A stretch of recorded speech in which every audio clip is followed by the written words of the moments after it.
It was supposed to be the best time of my life. I had just made it through high school and was counting down the days until graduation. My friends and I would often joke about how we were going to party like there was no tomorrow. But as the 7-day countdown began, strange things started happening around me. At first, they seemed insignificant: a book on my nightstand with its pages turned to a random chapter, a faint scent of smoke in the hallway where none had been lit. But then, I noticed that everyone who came into contact with these objects would act strangely.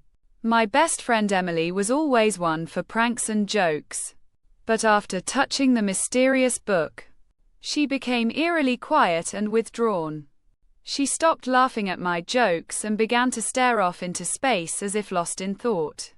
My other friends started acting similarly. They'd giggle uncontrollably or become irrationally anxious. As graduation day drew near, I realized that these strange occurrences were all connected. The objects seemed to be exerting some kind of influence over the people who touched them, altering their behavior and emotions. It was as if something had been awakened by our presence in this place, a presence that now threatened to consume us all. It was supposed to be the best time of my life. I had just finished 3 years at high school and graduation day was finally here. My friends and I were all set for a celebratory party that night. But as we stood outside our homes in front of each other's houses, something felt off. It started with little things: a door creaking open by itself, the sound of footsteps echoing down an empty hallway, or the feeling of being watched when no one was around. At first, I brushed it off as nerves and excitement for graduation. However, over time these strange occurrences became more frequent and intense. We began to notice that our friends were acting strangely. Some would forget important details about us. Others seemed distant and detached from reality. It started with small things like forgetting where we parked or what day of the week it was, but soon escalated into full-blown panic attacks.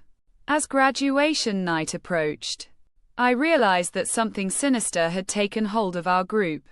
We were all in a state of collective anxiety, unsure if anyone else noticed, and more importantly, whether they would survive until the end of this strange 7-day period before we graduated.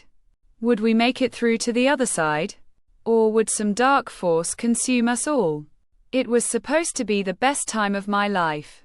The final stretch before graduation loomed ahead, and I couldn't wait to leave this place behind.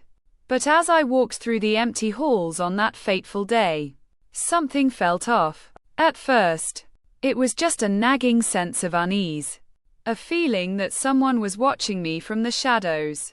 I tried to brush it off as nerves before graduation. But as the hours ticked by, my anxiety grew. The air seemed thick with an unsettling presence, and every creaking floorboard made me jump. I stumbled upon a room on the 3rd floor that had been locked for years. It was old and dusty, filled with forgotten memories of students who had long since graduated.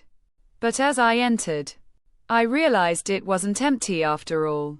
A single chair sat in front of an old desk, surrounded by stacks of papers and photographs.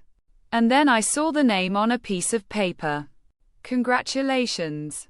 You're next." My heart sank. As I turned to leave, I noticed something that made my blood run cold. The clock on the wall had changed from 3 p.m. to midnight. But it was still only 10 a.m.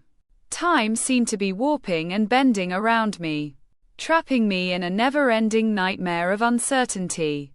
And then everything went black.